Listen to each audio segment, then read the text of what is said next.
To make the stencils, I used Microsoft Paint to resize the logo and printed them on 4 sheets of paper. Then I cut them out with scissors. All of this was very tedious and boring, so I left that out of the video. I used 3M general purpose adhesive to attach the stencils to the wood. I was hoping this would allow me to remove the stencil later, but if not, I knew I could just sand it off.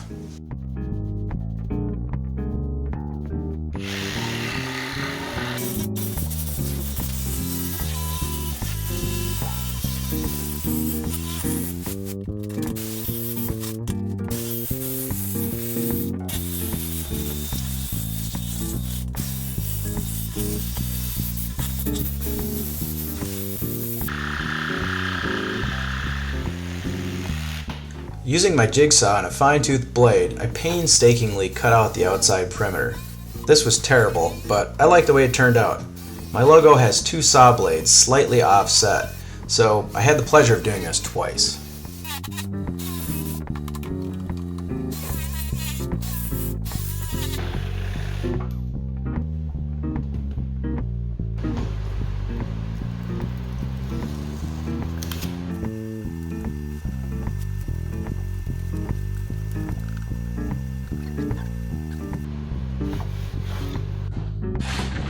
Well, that went pretty well. Overall, I'm quite happy. Here's the profile of one of the blades.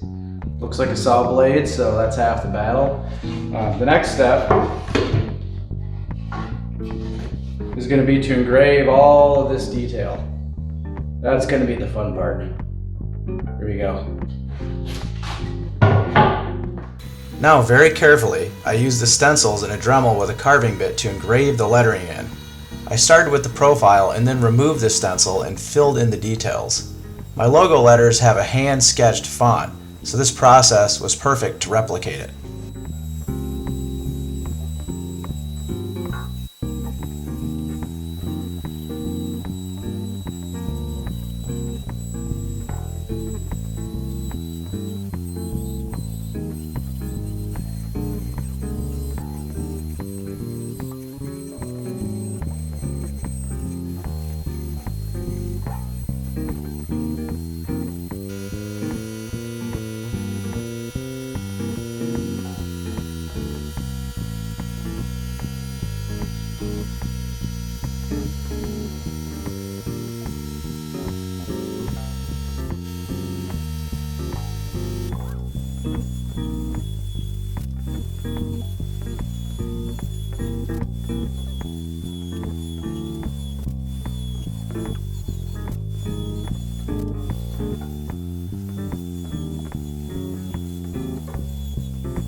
Alright, let's go ahead and get the paper off this thing. Truth is, I'm going to love it no matter what, as long as it's awesome.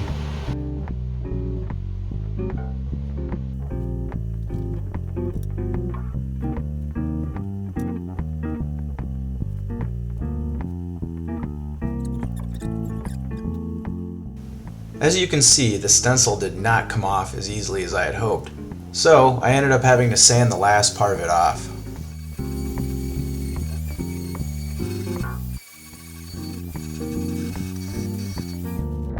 It looks pretty good. I just need to go ahead and kind of make everything a little bit deeper and fill it all in, and then we can get ready for painting.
Then I painted the pieces to match the logo.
Painting the black around the orange engraving ended up being much harder than I thought it would be.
Finally, I glued the pieces together and clamped it all up to let it dry.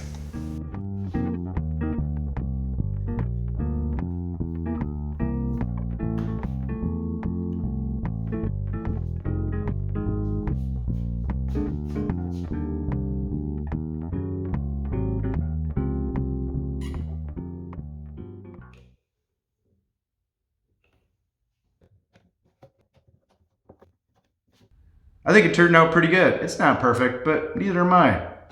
Don't forget to subscribe, like, and tell me what you guys think.